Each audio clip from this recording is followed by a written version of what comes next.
कभी कभी body type दी निश्चित तौर पर प्रैक्टिस बैच के बारे में भाई अगर प्रैक्टिस बैच करेंगे तो सही पता चलता फ्राइडे चलता है सैटरडे चलता है आज दिन क्या है सब फ्राइडे सुबह कोई स्टार्ट करता है सिर्फ जिस सब्जेक्ट में पॉलिटिकल मैथ्स क्वेश्चन है 250 क्वेश्चन करना पॉलिटिकल क्वेश्चन कर चुके हैं 75% हैड बीन ऑलरेडी डन और आज पॉलिटिकल सेगमेंट 5 और पॉलिटिकल सेगमेंट 5 के लिए क्या सभी चलिए ठीक है बताइए यहां पे आपको देखने को मिलेगा एक धर्म तो राज्यसभा द्वारा क्वेश्चन मार्क दिनों के भीतर या तो सिफारिश के साथ या सिफारिशों के बिना लोकसभा में वापस कर दिया जाना चाहिए ठीक है चलिए हम उसमें बच्चे शांत नहीं आप नहीं बताएंगे क्या होना है बात सुनिए 70 हो चुके हैं भाई 70 हो चुके हैं कोई नहीं लो भाई क्वेश्चन हो गया 70 चलिए 71 चलते हैं तो अब हम पूरा कौन सा बताएंगे एक तो दो चीजें एक है आर्टिकल 109 ठीक है सर इसके अंदर बताया हुआ है धन विधेयक ये प्रावधान धन विधेयक के जितने भी प्रावधान है ये मतलब धन विधेयक के साथ क्या होना चाहिए क्यों होना चाहिए कैसे होना चाहिए प्रोविजंस ओके सर एक जगह दिया हुआ है आर्टिकल 110 जिसमें बताया हुआ है धन विधेयक की डेफिनेशन धन विधेयक की परिभाषा धन विधेयक की परिभाषा ठीक है जी सर धन विधेयक की परिभाषा धन विधेयक डेफिनेशन प्रोविजन अब धन विधेयक होता है एक ऐसा विधेयक जिसमें सरकार को सीधे तौर पर धन की प्राप्ति हानि हो रही है ठीक है वह विधेयक जिसमें सरकार को सीधे तौर पर विधेयक जिसमें सरकार को डायरेक्टली धन लाभ हो रहा हो डायरेक्टली धन लाभ हो रहा हो या हानि इन दोनों से कोई एक चीज हो रही हो ऐसी परिस्थिति होती है वो आपकी धन विधेयक की कंडीशन को क्रिएट करेंगे ठीक है ओके ऑर्डिनेंस ओके क्लियर है अच्छा यहां कंडीशन लिखा हुआ है तीन चार कंडीशन ऐसी पहली कंडीशन है धन विधेयक ओनली लोकसभा 10% ओनली लोकसभा केवल लोकसभा में पेश होगा केवल लोकसभा में पेश लोकसभा में पेश और नहीं पेश नहीं हो सकता कंडीशन दूसरी कंडीशन पहचान धन विधेयक की पहचान कौन करता है धन विधेयक की पहचान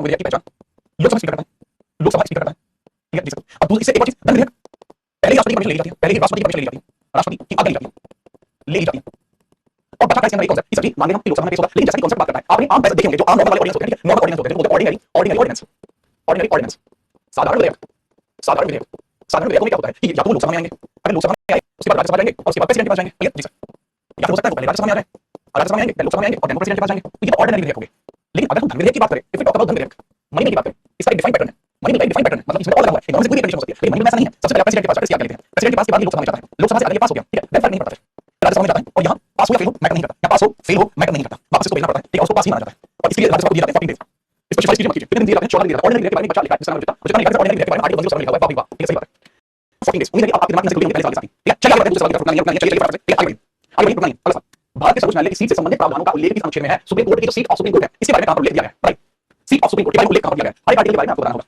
सीट ऑफ सुप्रीम कोर्ट कहां है चलिए मैं ही मुझे बता पड़ेगा सर आर्टिकल 131 और 32 होते हैं न्यायाधिकार विस्तार होते हैं न्यायाधिकार विस्तार न्यायाधिकार विस्तार न्यायाधिकार विस्तार मतलब सर जुडिकेशन जो होता है ना एपीलेट जुडिकेशन उसके बारे में बात करता है एपीलेट जुडिकेशन के बारे में बात करता है तो दीस कांट बी आंसर एमपीएस सवाल है आर्टिकल 130 और 129 बताइए इसमें कौन सा होगा बहुत ध्यान से समझना बट आर्टिकल 129 में लिखा हुआ है कि supreme court court of record होगा supreme court court of record होगा रिकॉर्ड होगा कोर्ट ऑफ रिकॉर्ड नहीं एक अभिलेख न्यायालय होगा एक अभिलेख न्यायालय होगा अभिलेख न्यायालय होने का मतलब क्या है कि मतलब इन केस अगर अभिलेख न्यायालय की बात करें तो इन केस सुप्रीम कोर्ट ने कोई डिसीजन दिया और सुप्रीम कोर्ट के उस डिसीजन देने के बाद उस तरीके का कोई दूसरा मामला इन फ्यूचर आए ऐसी परिस्थिति में सुप्रीम कोर्ट के उस डिसीजन को बेस माना जा सकता है ये अभिलेख न्यायालय होता है लेकिन आर्टिकल 130 जो है वो सुप्रीम कोर्ट की सीट से रिलेटेड होता है जिसमें लिखा गया है कि सुप्रीम कोर्ट का जो स्थान होगा वो दिल्ली रहेगा कहां रहेगा राजधानी में और राजधानी के पास एंड संसद के पास एंड संसद के पास ऑब्वियसली बात है वो कहां पर स्थान दिल्ली पर है तो सीट ऑफ सुप्रीम कोर्ट कहां पर है सर दिल्ली में दिल्ली ठीक है चलिए बड़ा पॉइंट उम्मीद है आप समझ जाए सुप्रीम कोर्ट दिल्ली में होगा यही सीट ऑफ सुप्रीम कोर्ट है समझ गए अगला ये सवाल है बेटा ये वाला सवाल है यूपी का यूपीएसआई का उसके बाद इस तरीके का एक सवाल जो है वो सीएचएसएल में भी पूछा गया सवाल का जवाब दीजिए कृपया करके है जी नागरिकता संशोधन अधिनियम 2019 के द्वारा निम्नलिखित में से किस देश से आए अल्पसंख्यक लोगों को भारत में नागरिकता देने का प्रावधान नहीं है पहला सवाल ये 73 सवाल है 73 के सवाल है ठीक है इसमें सिर्फ आपको धर्म बताना 73 क्वेश्चन नंबर 73 इसका क्वेश्चन ये क्वेश्चन आपको बताना है कि सीएए 2019 से संबंधित धर्म नहीं है संबंधित धर्म नहीं अब मैं लिखा हूं इसमें हिंदू मुस्लिम सिख ईसाई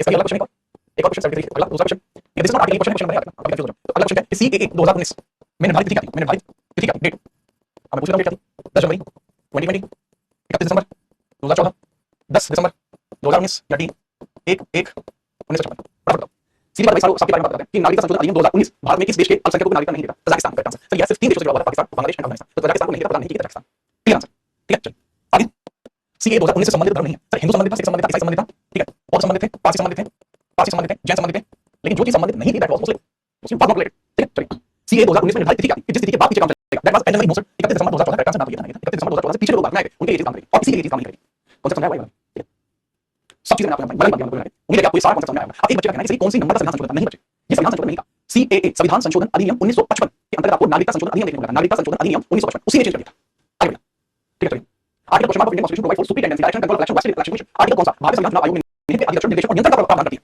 मतलब चुनाव आयोग का ये काम होगा कि उसका नियंत्रण करे निर्देशन करे डायरेक्शन करे और कंट्रोल करे ये काम है ये काम है ठीक है बेटा अब आप जो करेंगे फटाफट जैसा मैं आपसे फटाफट बताइए बहुत बड़े मोहम्मद आप हर बात में बताते हो कि आप डेलीगेशन सेक्शन में मैंने आपसे कहा मैसेज कीजिए आप सेक्शन में आप मैसेज करेंगे ये भी आती है आगे हम बात करें निर्देशन वगैरह के बारे में सारे आर्टिकल्स देखिए आपको समझ आ जाएगा आर्टिकल्स बेटा ये ओबीसी आयोग के बारे में बताता है ओबीसी आयोग के बारे में याद नहीं हो सकता 338 से ये बताता है हमारे national commission for scheduled caste यानी अनुसूचित जाति आयोग के बारे में बताता है ये नहीं हो सकता 330 लोकसभा एंड राज्यसभा में एससी सीट का आरक्षण ठीक है राज्यसभा नहीं है राज्यसभा में आरक्षण नहीं होता लोकसभा में आरक्षण होता है लोकसभा में आरक्षण होता है अब एससी के लिए कितनी सीट मिलती है 84 एसटी के लिए कितनी मिलती है 47 क्या आरक्षण होता है ठीक है लेकिन इसमें इलेक्शन के बारे में चुनाव के बारे में एक ही ऑप्शन था लोकसभा 324 इसमें लिखा हुआ है यदि मैं चुनाव के बारे में और अधिक बात करूं सर इसका प्रावधान है संविधान के भाग 15 के अंदर दिया हुआ है आर्टिकल 324 से लेकर और 329 के बीच में दिया हुआ प्रावधान है पॉइंट यस ठीक है ये सवाल अच्छा मैं आपको एक मैसेज बता दूं, जो सवाल आपको डबल लैंग्वेज दिख रहा है ना वो आप समझ लेना बहुत ध्यान से। इसलिए डबल लैंग्वेज वाले सवाल या तो यूपीएससी है या यूपी कांस्टेबल है या लेख पाल है या लेख पाल है या ये आरपीएफ है, ठीक है। जो डबल लैंग्वेज और सिंगल लैंग्वेज में तो सीधी बात है, चलो आपके इसी से वैसे है, ठीक है। चलिए आगे बढ़िए।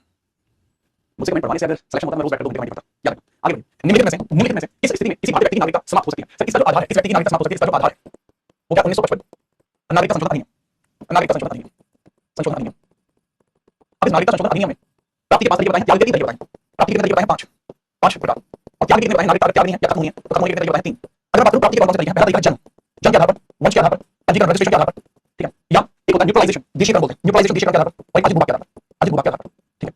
प्राप्ति के तरीके होते हैं, पहला स्वतः आप खुद से करना चाहते हैं, वंचित करना, आगे होकर करना, प्राप्त करना। तो अभी लीजिए, ठीक है, आप डिप्राइव हो जाएंगे, टर्मिनेट हो जाएंगे या आप खुद रिनाउंस कर देंगे। Renounce, deprive and terminate, these three things। त्यागने पर ऑन गिविंग अप जा सकते हैं, वंचित करने पर जी हां बिल्कुल कर सकते हैं, या भी दोनों जी हां, चाहो तो तीसरा इसमें कर दीजिए, टर्मिनेट, रद्द करने। उम्मीद आप समझ जाएंगे, सिस्टम हैंग कर दिया। इसके मुख्य संशोधन जो है वो 1986, 92, 2003, 2005, 2015, 2019, ठीक है। अगला सवाल आपके सामने फैक्ट में आ गया है, बताइए which article of Indian constitution stipulates that the law declared by Supreme Court shall be binding on the court within the country of India। मैं बताऊं समझ गए। तो भारत संविधान में कौन सा अनुच्छेद निर्धारित करता है कि सर्वोच्च न्यायालय द्वारा घोषित कानून भारतीय क्षेत्र के भीतर सभी अदालतों पर बाध्यकारी होगा? सवाल 83 का मेजर फीचर्स को शामिल नहीं करते, क्योंकि एक्सप्लेनेशन देना हार्ड होता है, और ये सीजी का 2023 में आया था। भाई इसको क्लास में मेंशन करता है, यहां मेंशन करेगा, ठीक है। याद रखिए इस चीज का मतलब क्या होता है कि बाध्यकारी होगा, इस चीज का मतलब क्या होता है। इस चीज को दो तरीके से समझ सकते हैं, इस चीज को दो तरीके से समझ सकते हैं। There is two ways to define this. यहां है आपका सुप्रीम कोर्ट। अब बाध्यकारी होने का मतलब है कि सुप्रीम कोर्ट ने अगर कोई डिसीजन दिया, सुप्रीम कोर्ट ने अगर कोई निर्णय दिया, तो इस निर्णय के खिलाफ कोई भी ऐसी पिटीशन नहीं होगी जो हाई कोर्ट में या उससे नीचे आपके डिस्ट्रिक्ट कोर्ट या तहसील कोर्ट में उसको चैलेंज किया जा सके। उस निर्णय को कोई भी चैलेंज नहीं कर सकता। पहला तरीका आगे बच्चों को समझ में आ गया कि भाई सुप्रीम कोर्ट ने जो डिसीजन दिया वो यहां नहीं जा सकता, ठीक है। इसको समझाने का दूसरा तरीका, अगर सुप्रीम कोर्ट ने किसी केस का निर्णय, ठीक है, किसी केस का निर्णय अपने तरीके से दिया, अपने हिसाब से दिया, अपने हिसाब से दिया, अपने हिसाब से दिया, कुछ ऐसे केस होते हैं जो हमारे कानूनी दस्तावेजों में नहीं लिखे होते, तो ऐसी परिस्थिति के अंदर चीजों को अपने तरीके से सुप्रीम कोर्ट हैंडल करता है। तो इसने जो भी अपने हिसाब से दिया है, इन फ्यूचर अगर वो सेम केस हाई कोर्ट में आएगा तो हाई कोर्ट इस हिसाब से निर्णय देगा, डिस्ट्रिक्ट कोर्ट में आएगा तो ये हिसाब से निर्णय देगा, तहसील कोर्ट में इस हिसाब से निर्णय दिया जाएगा। तो ये मतलब वो है ना, ये जहां पे लाइन वहीं से शुरू हो जाती है, तो सेम चीज सुप्रीम कोर्ट डिसीजन देता है वही कानून बन जाता है, ये चला, ठीक है। तो ये बात है, किस आर्टिकल में कहा जाता है, इसको बोलते हैं बाइंडिंग ऑन ऑल कोर्ट्स होता है, जो सुप्रीम कोर्ट करता है। ये रिस्पेक्ट है आर्टिकल 141 में। आर्टिकल 141 बता दो ये बच्चा क्या है, जो बच्चा आर्टिकल 141 में बता देगा उस बच्चे को क्लास मॉनिटर एक क्लास घोषित किया जाएगा, मॉनिटर एक क्लास घोषित किया जाएगा। अब आर्टिकल 137 की बात करें, सुप्रीम कोर्ट द्वारा पुनर्विचार, सुप्रीम कोर्ट अपने द्वारा दिए गए डिसीजन दिया, इसके ऊपर यही चैलेंज कर सकता है, सुप्रीम कोर्ट चैलेंज कर सकता है। और ये पिटीशन आर्टिकल 143 राष्ट्रपति द्वारा, ठीक है, सलाह मांगना, राष्ट्रपति द्वारा सलाह मांगना ये हो सकता है। लेकिन जो मैंने आपसे आर्टिकल पूछा आर्टिकल 140 के बारे में बता दीजिए, ठीक है। बेटा आर्टिकल 140 में बताया ancillary powers of supreme court, ठीक है। हमने बताया आर्टिकल 140 के बारे में, this is what ancillary powers of supreme court, यानी सुप्रीम कोर्ट की सहायक शक्ति, सुप्रीम कोर्ट की सहायक शक्ति, सहायक शक्ति। लेकिन इसको एक्सप्लेन करना बहुत हार्ड, ठीक है। अब क्या सुप्रीम कोर्ट की सहायक शक्ति क्या है? देखो, अगर सुप्रीम कोर्ट को ऐसा लगता है कि किसी व्यक्ति ने या किसी संस्था ने संविधान का उल्लंघन करा है, तो सुप्रीम कोर्ट अपने हिसाब से उसके खिलाफ डिसीजन ले सकता है बिना किसी केस के। यदि सुप्रीम कोर्ट को ऐसा लगता है कि किसी व्यक्ति ने या किसी संस्था ने संविधान का उल्लंघन किया है, तो सुप्रीम कोर्ट उसके खिलाफ केस जारी कर सकता है, ठीक है। ये याद रखना, ये बातें हर कोई नहीं पता भाई, वाली बातें हैं, ठीक है। आगे बढ़िए। राज्य पुनर्गठन आयोग का अध्यक्ष किसे बनाया गया था? ये काफी लंबा सवाल है, 1956 में बनाया गया। एक सेकंड रुकना,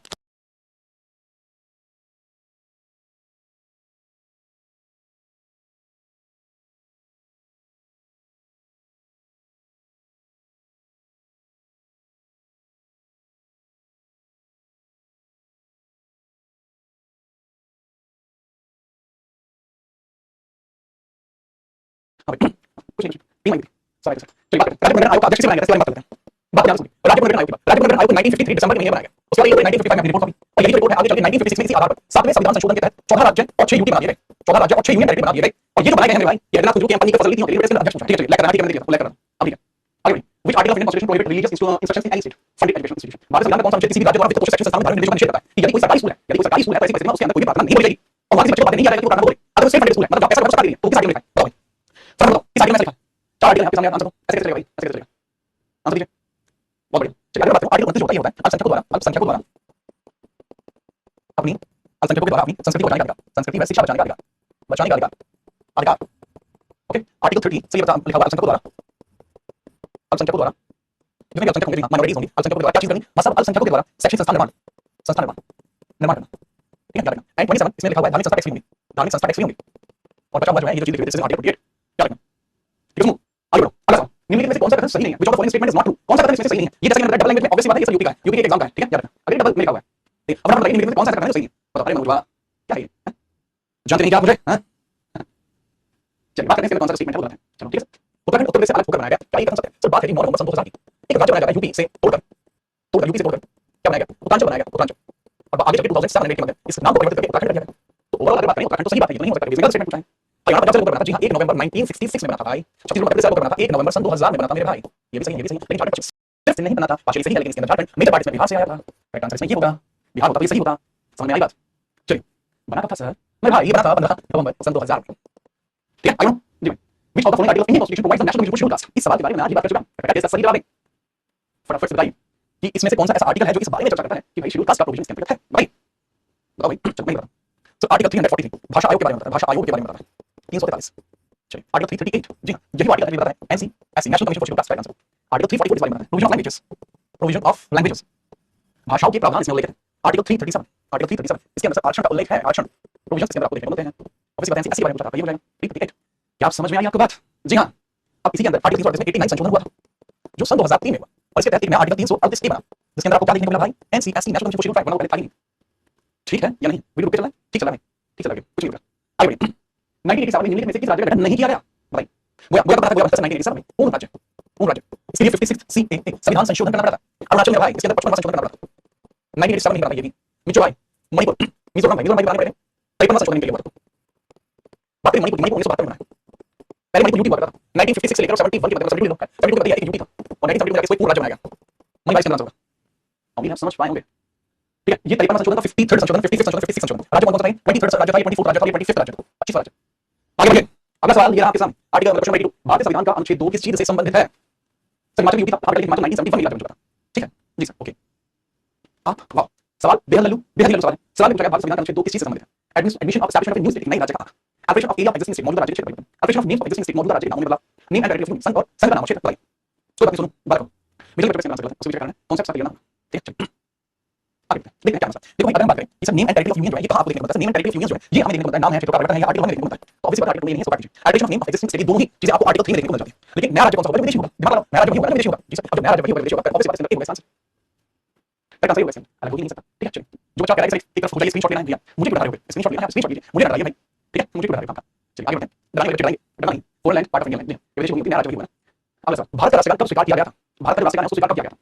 बताइए भारत का राष्ट्रगान कब किया गया था स्वीकार? बताइए मित्रों। देखिए बात सर 24 जनवरी 26 जनवरी 22 जनवरी वाह इसके कुछ तो बताना पड़ेगा। अच्छा चलिए बात बताते हैं 1911 की बात है। 1911 में Calcutta section of Congress, Calcutta section of Congress और इसके अध्यक्ष डॉक्टर नारायण विशन था, नारायण विशन था।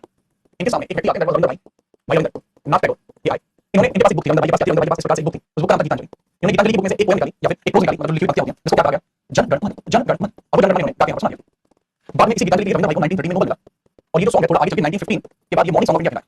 मॉर्निंग सॉन्ग ऑफ इंडिया काफी हद तक ये हर व्यक्ति की ज़बान पर था। जब भारत आजाद हुआ 1947 में उसके बाद संविधान लागू करने की बात आई तो 24 जनवरी को 1950 में इसी को राष्ट्रीय का अंगीकृत कर दिया गया, अंगीकृत कर दिया संविधान में, इसको राष्ट्रीय गान का नाम दिया गया क्योंकि हर एक व्यक्ति को याद था और इसको बोला गया national anthem. National anthem, national anthem जो था इसकी इनिशियल लैंग्वेज बांग्ला थी।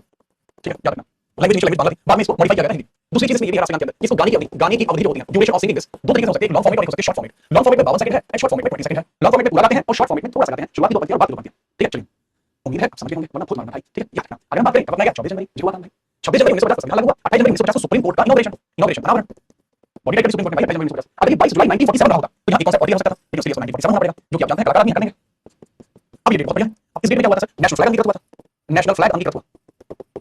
समझ रहे हो सर? एक और चीज बताओ पूछो भाई सर 24 जनवरी 1950 को हमारा राष्ट्रगीत भी अंगीकृत हुआ, राष्ट्रगीत भी अंगीकृत हुआ। चलो भाई ठीक है ठीक है भाई ठीक है सर एक चीज और बताओ भाई सर 22 मार्च याद नहीं आती आपको? अरे याद आती है कभी सर 1957 वाली वो याद आती है क्यों सर? इस दिन हमारा नेशनल कैलेंडर भी हुआ था। अच्छा अच्छा कमाल की बात कर रहे हो। नेशनल कैलेंडर क्या नाम था नेशनल कैलेंडर? सर वो शख्स जो था अच्छा इनको बहुत पुराना शख्स जी सर जो शख्स था तो बहुत पुराना क्योंकि सर वो 78 है 78 है ये तो पुराना हो गया। 80 का मतलब होता है एरोम में पुरानी होती है तब तो 78 जो है इसको बीसी कहते हैं 78 सी की सेंचुरी बोलते हैं जो साल की बात कर रहे हैं। अच्छा अच्छा तो सर किसने लागू किया था मतलब? तो ये कनेक्शन नाम था। अच्छा कौन सा था भाई? देखो शान सवाल है इसने रेशम मार्को का पता लगा था। अच्छा अच्छा सही समझ बहुत है। ठीक है चलिए एक बच्चे कहना सर इस मैसेज झारखंड पुलिस सिलेक्शन हो जाएगा नहीं ये बैच चला है वास्तविकता में अमेरिका पुलिस चल रहा है। चलिए पढ़िए इसके अंदर याद रखना सारी चीजें आपको बताई गई। ये कोई आम सवाल नहीं खास सवाल खास डाइजेस्ट करने का मौका पढ़ लीजिए। तो राष्ट्रीय 26 जनवरी को हुआ था सुनो याद भला मारना। ठीक है चलिए ये बात 24 जनवरी है शांति से सुन लीजिए। चलिए आगे बढ़ते हैं जो आप सवाल के स्क्रीन सवाल जवाब दीजिए। भारत के संविधान का कौन सा अनुच्छेद भारतीय नियंत्रक और मालिका परिषद की रिपोर्ट से संबंधित है? बताइए 148 150 जिस बच्चे ने सही जवाब दिया मैं एकदम से बताऊंगा भाई सवाल का जवाब। अच्छा ये सवाल भी मेरे लिए छुड़वा देता है रीजन क्या होता है कि इसके एक्सप्लेनेशन वो भी थोड़ा सा क्रिटिकल है बाकी लैंग्वेज में। ठीक है तो बच्चों का आंसर आंसर सी होगा और ये रोहित कुमार का कहना 7 करोड़ सच में आंसर सी होगा। मुझे नहीं एक्सपेक्टेशन कि आप में से कोई बच्चा सही जवाब देगा क्योंकि मेरे बच्चे 148 आंसर देना मुझे पता है। 148 में कैग का पद दिया गया है, कैग का पद दिया हुआ है controller and auditor general controller and auditor general का पद दिया हुआ है वो नहीं पूछा। इसमें पूछा है मालिका परिषद के द्वारा रिपोर्ट के बारे में पूछा है कि रिपोर्ट का प्रतिवेदन इसमें क्या लिखा हुआ है? इसमें क्या रिपोर्ट बनाएगा क्या रिपोर्ट बनाएगा इस रिपोर्ट को बनाने के बाद क्या करेगा? इस रिपोर्ट को कहां से रिपोर्ट बनाएगा और इसको राष्ट्रपति को देगा। राष्ट्रपति को बता देगा दैट इज रिटन 150 7 करोड़ का सवाल इसमें जवाब देगा 150 में लिखा हुआ है राज्य व केंद्र के मध्य ये मध्य जो आपकी लेखा रिपोर्ट होती है लेखा रिपोर्ट की स्थिति ये बताएगी लेखा रिपोर्ट स्टेट और सेंट्रल मध्य लेखा रिपोर्ट की 150 बताएगी। आर्टिकल 165 में सर इसमें दिया हुआ advocate general of state advocate general of state एक राज्य के जो एडवोकेट जनरल होता है उसके बारे में राज्य का होता है एडवोकेट जनरल जिस तरीके से आप वो देखना अटॉर्नी जनरल आर्टिकल 76 उस तरीके से एडवोकेट जनरल या ठीक है ना जी सर। अगला सवाल आपके सामने ये एक्टिव आ गया आसान सवाल है आपको बताना है सूची 1 की मैचिंग किससे होगी और ये जो सवाल था ये भाई यूपी कॉन्स्टेबल का था इस वजह से वो स्ट्रक्चर लिखा हुआ है। सवाल का जवाब दीजिए दर्शक सोच रहे हैं और 20% रही है कि आप सही जवाब देंगे। जवाब दीजिए मित्रों चलो चलिए फटाफट से उम्मीद है कि आप बात समझेंगे। ठीक है ठीक है चलिए ठीक है ठीक है ठीक है ठीक है ठीक है ठीक है ठीक है, आगे बात करते हैं। ये देखो राज्य के नीति निर्देशक सिद्धांत जिसको अपन डीपीएसपी बोलते हैं, डीपीएसपी भाई हमको कहा गया डीपीएसपी भाई आइलैंड है, पहले का सी होना चाहिए, पहले सी होना चाहिए, दो ऑप्शन कर दे। मूल अधिकार जो है दिस इज मूल अधिकार भाई, यहाँ तो जगह ही अच्छा है अमेरिका, संयुक्त राज्य अमेरिका, तो सर बी का 4 होना चाहिए, बी का 4 होना चाहिए, उससे सीधे सारे ऑप्शन मुझे पूरे देखने हैं, और संबंधित जो ऑस्ट्रेलिया है, भारत राज्य का संघ है फ्रॉम कनाडा, ऑप्शन बी काफी आसान है, अलग अलग के बारे में अगर आप तैयार है तो ठीक है। अब निम्नलिखित में से कौन सा विधानसभा के संवैधानिक सलाहकार थे? पढ़ाई कौन थे? संवैधानिक सलाहकार, संवैधानिक सलाहकार जो थे इनको चुना गया था 13 दिसंबर 1946 में चुना गया एक व्यक्ति को संवैधानिक सलाहकार, जिस व्यक्ति ने फरवरी 1948 में संविधान की पहली संविधान का पहला संविधान का पहला प्रारूप बनाया, संविधान का पहला प्रारूप बनाया, ड्राफ्टिंग में किया 1948 में, तो दैट वाज वीएम मैनन साहब को जगह नहीं मिली भाई, ठीक है, सच्चू भाई अस्थायी अध्यक्ष थे, अस्थायी अध्यक्ष मुझे सबसे सदस्य थे, मेरे सदस्य नहीं थे, B N Rao, yes B N Rao, B N Rao was the correct answer, B N Rao correct answer है भाई, ठीक है। अगला सवाल, भारतीय संविधान की 7वीं अनुसूची में राज्य सूची में निम्नलिखित में से किसका उल्लेख है? किसका उल्लेख है ये बताना। अभी मैंने कहा ऐसी चीजें दो राज्यों को कनेक्ट करें वो कभी नहीं हो सकती। अब देखो ठीक है सर, ये आपने बना लिया इंडिया का मैप, तो सारी मैप इंडिया का बना लिया है, ये कोई आम मैप नहीं है। अब अगर आप बात करें तो सर रेलवे ऐसे चलती है, गुजरात जैसे आपने ट्रेन ऐसे होती है, सीधा दिल्ली पहुंच रही है, ये कैसे ट्रेन का रूट है, अब ट्रेन जो है कई राज्यों में होकर निकल गई, तो ऑब्वियसली बात है राज्य नहीं हो सकती, निकाल दीजिए यहाँ से, काट दीजिए, ठीक है सर।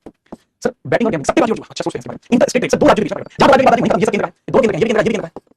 तीसरा पोस्ट ऑफिस जो डाकघर खाता है भाई, एक डाकघर खाता यहाँ पर है, एक बैंक यहाँ है, यहाँ है, यहाँ है, यहाँ है, तो ये सब अलग अलग राज्य में हो गया, इसका मतलब क्या है? इसका मतलब बॉडी रेट, इसका मतलब ये अलग अलग बैंक के ब्रांचेस हैं, सर ये भी नहीं हो सकता। जी हां भाई, लेकिन भाई साहब बैटिंग और गैम्बलिंग सबके बाजू जो है ये किस चीज की स्कीम है भाई, ये स्टेट की स्कीम। आपने देखा होगा कर्नाटक, तमिलनाडु का कोई भी व्यक्ति ग्रीन लाइन वगैरह नहीं कर सकता क्योंकि सरकार ने रोक लगाई है, और मैं कहता हूं कि हर राज्य को रोक लगानी चाहिए। आगे ग्रीन लाइन जैसी चीज होती है लोगों की मानसिकता को प्रभावित करती है, जिस कारण से वो अपनी सोचने समझने की शक्ति में क्षय होने के कारण उस चीज में फंस जाते हैं, और ये चीज उनके लिए कभी भी अच्छी नहीं है। याद रखना। अगला सवाल देखिए मित्रों, भारतीय संविधान के निम्नलिखित अनुच्छेदों में से किस भाग में भारत के राष्ट्रपति की मांगों की प्रक्रिया का उल्लेख है? चलो बताते हैं, राष्ट्रपति के पद की प्रक्रिया का उल्लेख किसमें किया गया है? एक एक आर्टिकल के बारे में बात करेंगे, चलिए बात करें। सर आर्टिकल 60 प्रेसिडेंट की शपथ, प्रेसिडेंट की शपथ ये तो नहीं होगा सर, क्योंकि इसमें तो पूछा महाभियोग। आर्टिकल 59 प्रेसिडेंट के पद की शपथ, conditions for the post of president, ये नहीं होगा। आर्टिकल 65 सर ये जो चीज बात करती है ना, ये बात तो करती है उपराष्ट्रपति और राष्ट्रपति के संयोग के बारे में, कि मतलब कोई दिक्कत होती है, अगर मान लो राष्ट्रपति को कोई दिक्कत होती है, कोई समस्या बनती है, इसलिए राष्ट्रपति मैटर को संभाल ले, ये नहीं हो सकता। बात चलिए महाभियोग की आर्टिकल 60। अब महाभियोग की प्रक्रिया ये किस देश से ली है? किस देश से ली है? किस देश से लिया प्रावधान? ये प्रोविजन किस कंट्री से लिया गया है? ये सवाल, ये तो लेता भाई। अब सवाल अब छोटी लगा लेवल का सवाल, राष्ट्रपति का महाभियोग होता है, ठीक है, शुरू करने से पहले ये किस सदन में शुरू हो सकता है? किस सदन में शुरू हो सकता है? आप इसको किस सदन में शुरू कर सकते हैं, ठीक है। राष्ट्रपति को कितना समय लगेगा शुरू करने से पहले? राष्ट्रपति को समय कितना लगेगा?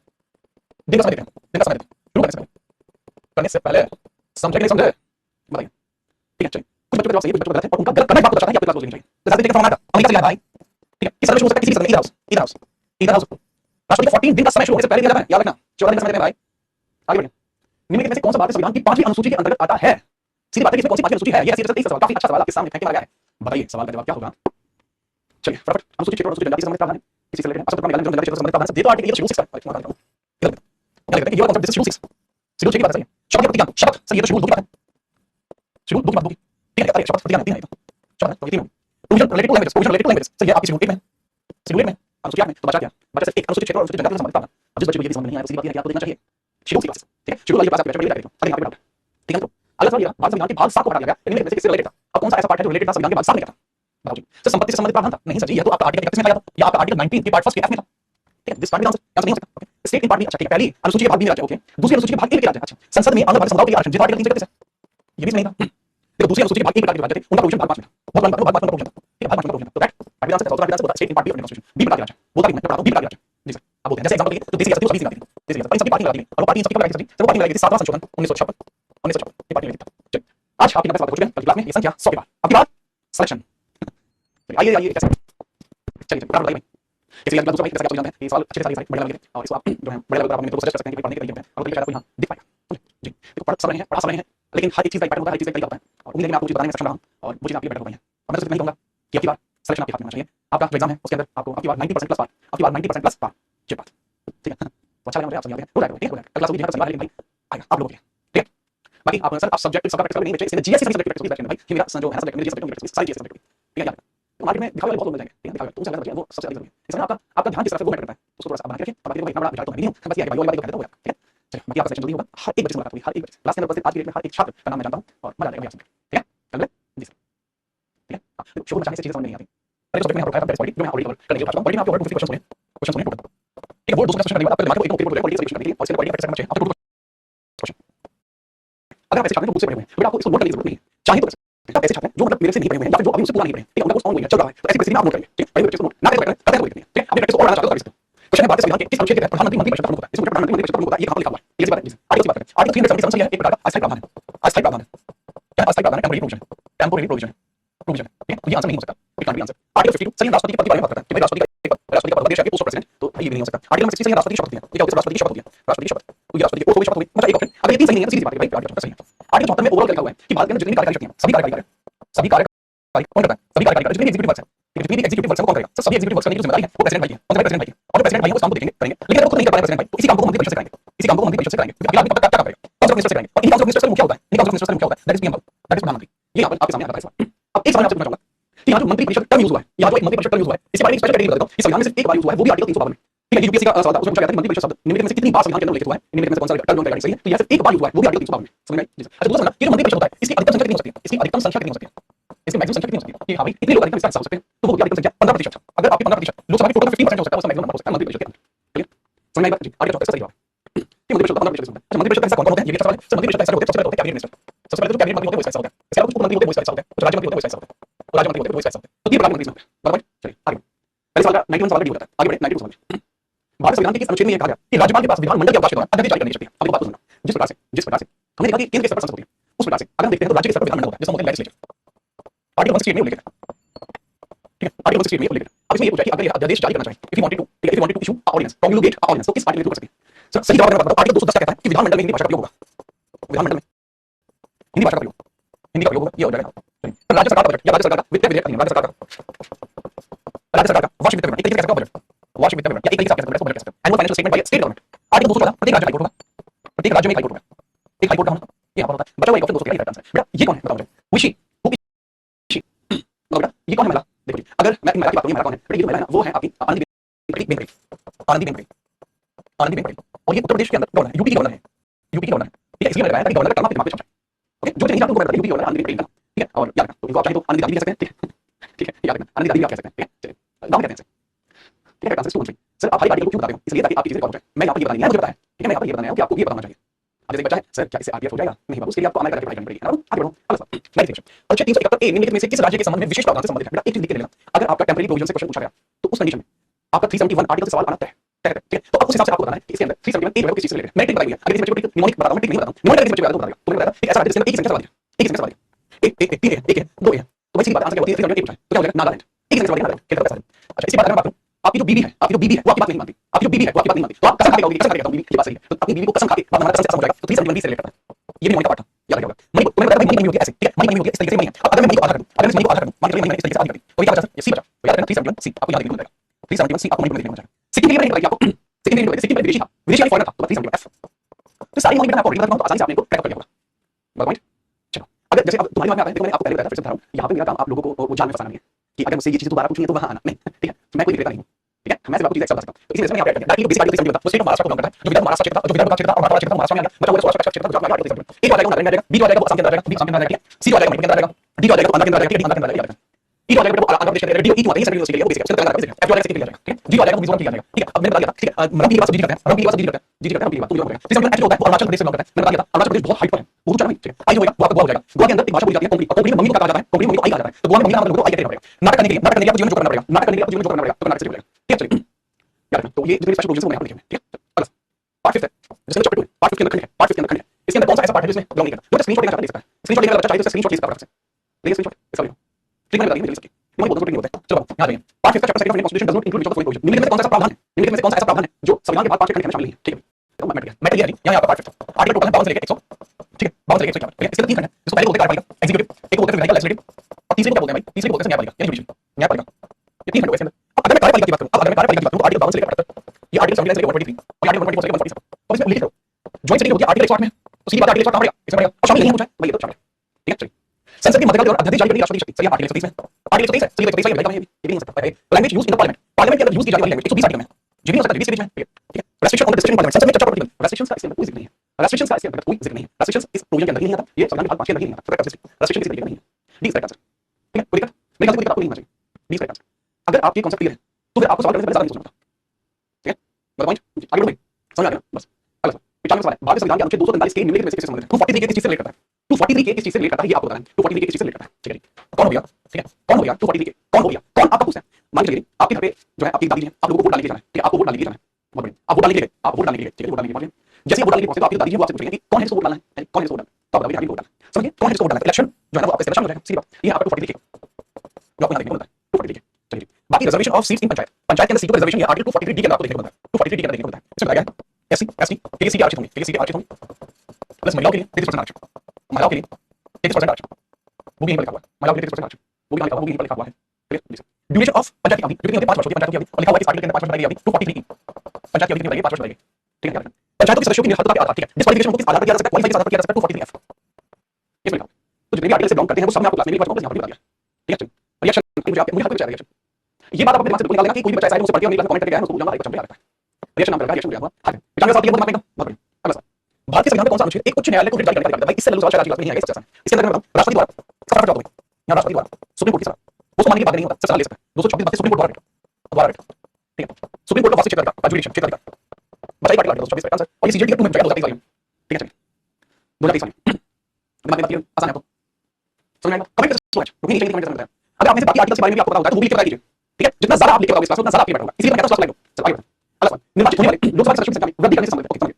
मतलब लोकसभा के सदस्य होंगे जो लोकसभा के सदस्य होंगे, ठीक है, मेंबर ऑफ लोकसभा, उन लोगों के अंदर वृद्धि की गई थी। शुरुआत में जो 52वां संविधान संशोधन था उस बात 1952 में संशोधन हुआ था, 1952 में संशोधन हुआ था। आपको बताया था मैंने वहां पर निर्धारित किया गया था कि लोकसभा के अंदर सदस्य होंगे 500 होंगे, लेकिन समय समय पर वो बढ़ गए, कब बढ़ गए, ठीक है। फटाफट देखो 100 संविधान संशोधन किससे रिलेटेड है? बांग्लादेश का भूमि विभाजन, बांग्लादेश भूमि विभाजन विभाजन किस वर्ष का है? वर्ष याद रखना, जिस बच्चे को ये साल याद है वो बच्चा मतलब ये मान लीजिए पॉलिटी के अंदर उसको सेनापति की घोषणा करना है, वैसे कर देगा, ठीक है। चलिए 100 याद रखिए 2015 में हुआ था। 101 संविधान संशोधन 2016 में हुआ था, दिस बिलोंग्स टू जीएसटी। 65 संविधान संशोधन 1990 में हुआ था और इसके अंदर कहा गया था कि आर्टिकल 338 में schedule caste plus schedule tribe दोनों के लिए किया जाए। 69 संविधान संशोधन 1991 में हुआ था जिसके लिए बात की गई थी यूटी दिल्ली और पुदुचेरी विधानसभा, दिल्ली प्लस पुदुचेरी विधानसभा बनाने की बात की गई, विधानसभा बनाने की बात की गई। मतलब पॉइंट जी सर। अच्छा ओवरऑल इंपैक्टेबल चीज यहां पर ये भी थी कि इसके अंदर एनसीआर बनाने की घोषणा की गई थी, चलो भैया, ठीक है जी सर। 7 संविधान संशोधन 1976 इसके अंदर लोकसभा की सीट थी, लोकसभा सीट वो 500 से 525 कर दी। 31 संविधान संशोधन 1974 इसके अंदर 525 सीटों को 545 कर दिया गया, 525 सीटों 545 कर दिया गया, दोनों सीटों को रखा है 26 ठीक है। चलिए मतलब 15 संविधान संशोधन हुआ था, 15 संविधान संशोधन 1945 में हुआ था, ये हाई कोर्ट के बारे में रिलेटेड था। 21 संविधान संशोधन 1967 में हुआ था और इसका रिलेशन था सिंधी भाषा के बोलने से, सिंधी भाषा के बोलने से, ठीक है। चलिए ये सारे संशोधन के इस वर्ष में क्या हुआ, मुझे सब पता है, मेरे आपके दिमाग में इतनी कैपेसिटी है कि आपने उनको याद रखा हुआ है, ठीक है। 31 14 में हुआ था, सदस्य संख्या 45 से सदस्य संख्या से रिलेटेड है, जरूर आप दोनों ही पाए। बीबी इसका सही जवाब, और बीबी को आप बता नहीं सकते। लोकसभा के वर्तमान चेयरमैन कौन है? बिरला साहब, ओम बिरला। आगे बढ़ो। अगला सवाल, भारत के संविधान का कौन सा अनुच्छेद संसद के सत्रों से संबंधित है? संसद के सत्रों से संबंधित है, ठीक है। सेशंस ऑफ पार्लियामेंट, ये किस आर्टिकल में बात बताई जाती है? अब इस सवाल की बात करेंगे तो जो बच्चा इसके अंदर एलिमिनेशन मेथड यूज करेगा वो इसका सही जवाब दे सकता है, एलिमिनेशन मेथड, ठीक है। ठीक है सर, आपकी हिस्ट्री की क्लास लगा है, मैं 2023 में पूछ लिया था, अब देख रहा हूं मैं लाइन नहीं ले रहा हूं, थैंक यू। आगे आप ये बताने के लिए आए हो, ठीक है, धन्यवाद आपका। और एक और बेटा पहले उसके बाद याद रखो, चलिए बात के सही की बात करेंगे, ठीक है। अब इसमें कौन सा अनुच्छेद संसद के सत्रों से संबंधित जो कहता है, ठीक है, एलिमिनेशन मेथड से लगाना है। देखो अगर मैं आर्टिकल 93 की बात करूं, सही लोकसभा के स्पीकर की बात करता है, लोकसभा का स्पीकर वो लोकसभा का स्पीकर हो सकता है या उपाध्यक्ष हो सकता है, और लोकसभा उपाध्यक्ष हो सकता है, लोकसभा का उपाध्यक्ष हो सकता है, दोनों होना इसके अंदर संभव है, ठीक है। अध्यक्ष हो सकता है, उपाध्यक्ष हो सकता है, ठीक है, याद रखिए। दूसरा इस वाला आर्टिकल 80 आर्टिकल 90 आता है, इसके अंदर क्या होता है? राज्यसभा के उपाध्यक्ष या राज्यसभा उपसभापति को पद से हटाना, पद से हटाना। इसका रिमूवल पोस्ट कैसे होता है? आर्टिकल 90 में, आर्टिकल 89 में राज्यसभा सभापति उपसभापति, राज्यसभा का सभापति है एंड उपसभापति है, सभापति और उपसभापति दोनों इसमें आपको देखने को मिलते हैं, ये दोनों आपको इसके अंदर देखने को मिलते हैं, याद रखिएगा। अब बचा आर्टिकल 85 इसमें ऑफ सॉरी बचा एक जो आर्टिकल 85 जो बेसिकली बताता है कि किस तरीके से पार्लियामेंट के सेशंस चलते हैं, वो आर्टिकल 85 था, ठीक है। चलिए सर क्वेश्चन 95 में आर्टिकल 40 बताइए। जतिन मेरे भाई, आपका नाम जतिन है, ठीक है, मेरा एक पड़ोसी था, ठीक है, उसका नाम भी जतिन बदमाश। अब जतिन बदमाश और तुम जतिन दोनों एक नहीं हो सकते जी, दोनों अलग अलग हैं जी, दोनों व्यक्ति हैं जी, दोनों ही पुरुष हैं जी। आर्टिकल 40 में ग्राम पंचायत का उल्लेख किया गया है कि राज्य में ग्राम पंचायत का क्या परिवर्तन होता है, वो चीज आर्टिकल 40 में, ठीक है। तो ग्राम पंचायत का उल्लेख है, ठीक है। आर्टिकल 45 में आपको बता दूं कोई समस्या नहीं है, इसके अंदर ये बताया गया कि लोकसभा का विघटन बताया गया कि लोकसभा का विघटन डिसॉल्व होती है, विघटन होता है वो 5 वर्ष बाद होता है, एवरी 5 ईयर, एवरी 5 ईयर, ठीक है। By president on prime minister advice on PM advice, ठीक है भाई। सेशन होते कितने, ठीक है, 7 होते कितने सेशन होते हैं? 3 होते हैं ईयरली। कौन कौन से होते हैं? सबसे पहले आपका बजट सेशन, बजट के बाद मानसून और मानसून के बाद आपका विंटर सेशन, ये 3 सेशन आपके होते हैं। अब जो बजट सेशन होता है ये फेब से स्टार्ट होता है, फरवरी मार्च अप्रैल मई तक चलता है। उसके बाद मानसून होता है, जून में होता है, जुलाई अगस्त सितंबर, अक्टूबर में होता है, नवंबर दिसंबर, ये सेशन चलते हैं आपके, मतलब पॉइंट। अगर कुछ मिनिमम कितने हो सकते हैं एक साल में? 3 नहीं हो पा रहे, मिनिमम कितने हो सकते हैं? 2 हो सकते हैं। उम्मीद है कि आप इस पूरे सवाल को रिलेट कर चुके होंगे, ठीक है। अगला सवाल ये है कि सदन में अध्यक्षता करने वाला अधिकारी उस सदन का सदस्य नहीं होता, इनकी स्माइल बता रही है कि ये कुछ कहना चाहते हैं, फटाफट से बताइए क्या है। डंडा सामने आपने, ठीक है, खासा नहीं आपने, आप इनसे ऐसे नहीं कर सकते क्योंकि वो कहते हैं देखो कभी सवाल करो, ये तो तरीका है बोलने का, आप बैठ के नहीं बैठो करो।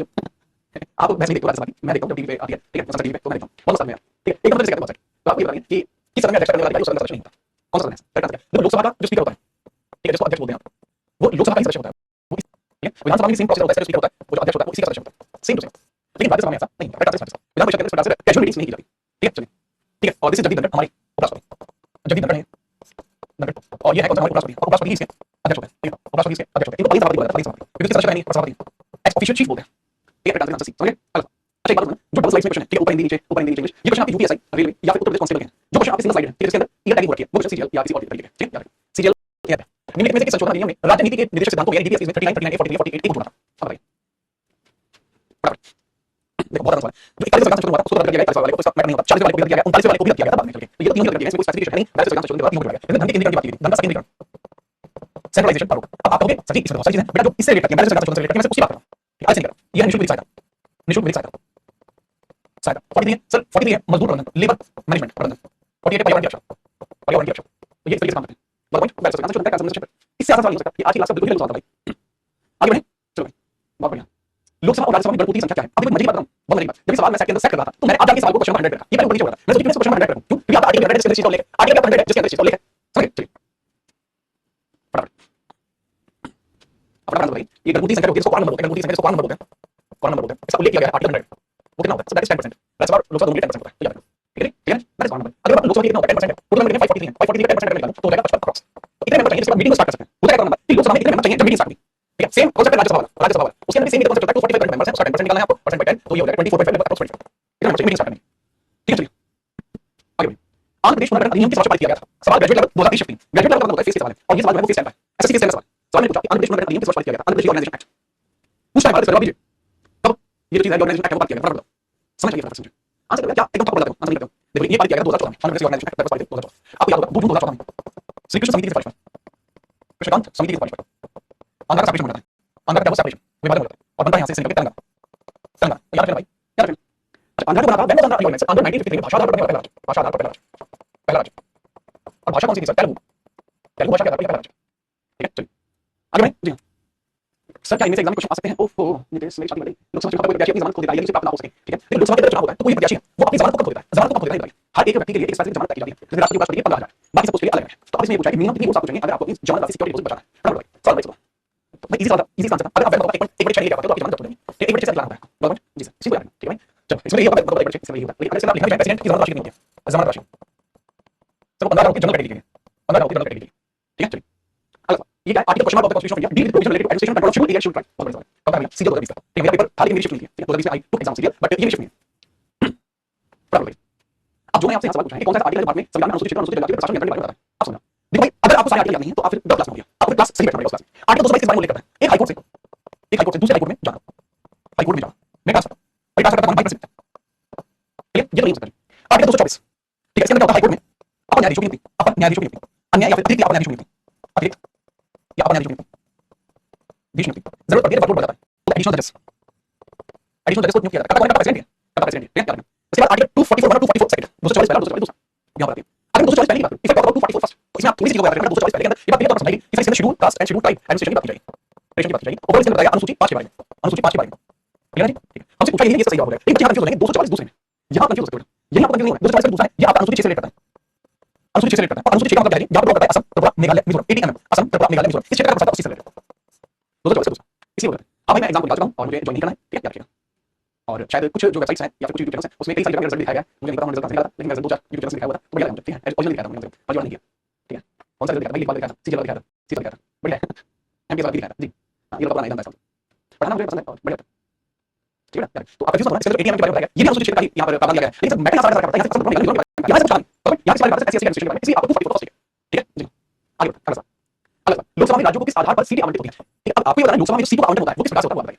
ठीक है, चलिए फटाफट बताइए लोकसभा में राज्यों को किस आधार पर सीटें आवंटित होती हैं? सर आप हमें भी अपने रिजल्ट मैं नहीं चाहता कि शो मचाए जाए अलग प्रकार से। और मेरा काम जो है वो आपको अच्छी तरीके से चीजों को समझाना है, आपको बताना है और वो चीज मैं करना चाहता हूं।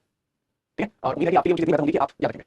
ठीक है, चलो याद बढ़िया तरीके से सवाल बताइए क्या होना चाहिए। कुछ बच्चे कहते हैं एक होना चाहिए, जैसे मन भाई काफी कुछ कहते हैं एक होना चाहिए। वाह मतलब मजा आ गया। अगर एक होना चाहिए तो भारत का सबसे बड़ा एक होना चाहिए राजस्थान। तो राजस्थान की सबसे ज्यादा होनी चाहिए, राजस्थान में मैक्सिमम सीट होनी चाहिए, मैक्सिमम लोकसभा सीट होनी चाहिए। किसी बात अगर आप एक रखोगे राजस्थान सबसे ज्यादा राजस्थान होनी चाहिए। क्या राजस्थान है? क्या राजस्थान है? आप बताइए। नहीं राजस्थान में नहीं है सीट्स, तो राजस्थान का आंसर नहीं हो सकता, ना ही क्षेत्र का आंसर हो सकता है। भाषा के आधार पर हो सकता है, तो भाषा के आधार पर सीट को आवंटित करोगे तो भाषा का देखना पड़ेगा कौन सी भाषा कितनी भाषा है ना। तो क्या होता है दिल्ली के आधार पर लोगों को राशन नहीं मिलता तो क्या सीट मिलेगी? सबसे ज्यादा लोकसभा सीट किसके पास है? उत्तर प्रदेश के पास।